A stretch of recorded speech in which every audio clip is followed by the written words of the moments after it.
ఉపరితల ఆవర్తనం ఉత్తరాంధ్ర దానికి ఆనుకొని పశ్చిమ మధ్య బంగాళాఖాతంలో కొనసాగుతుంది. గల్ఫ్ ఆఫ్ మున్నార్ నుంచి తమిళనాడు మీదుగా ఉత్తర కర్ణాటక వరకు మరో ఉపరితల ద్రోణి విస్తరించింది. వీటి ప్రభావంతో నిన్న కోస్తాలో పలుచోట్ల పిడుగులు, ఈదురుగాలులతో వర్షాలు కురిశాయి. అక్కడక్కడ కొంతసేపు విద్యుత్ సరఫరాకు అంతరాయం ఏర్పడింది. ఇక విశాఖలో రాత్రి 8 గంటల సమయంలో భారీగా పిడుగులు పడ్డాయి.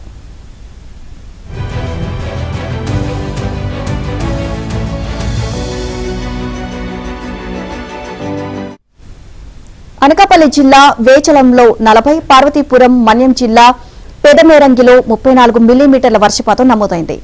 ఇవాళ శ్రీకాకుళం, విజయనగరం, మన్యం, అల్లూరి, పోలవరం, విశాఖ, అనకాపల్లి, కాకినాడ, కోనసీమ, తూర్పు, పశ్చిమ గోదావరి, ఏలూరు, కృష్ణా, ఎన్టీఆర్, గుంటూరు, బాపట్ల, అనంతపురం, శ్రీ సత్యసాయి, కడప, అన్నమయ్య, చిత్తూరు, తిరుపతి జిల్లాలో కొన్ని చోట్ల పిడుగులతో కూడిన తేలికపాటి నుంచి మోస్తరు వర్షాలు కురుస్తాయని విపత్తుల నిర్వహణ సంస్థ తెలియజేసింది.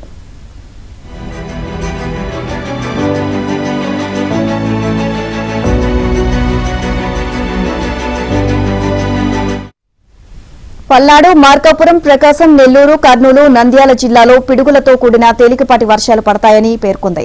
ఆదివారం విజయనగరం, విశాఖ, అనకాపల్లి, కృష్ణా, ఎన్టీఆర్, గుంటూరు, బాపట్ల, అనంతపురం, శ్రీ సత్యసాయి జిల్లాలో కొన్ని చోట్ల పిడుగులతో కూడిన తేలికపాటి నుంచి మోస్తరు వర్షాలు పడతాయని వివరించింది.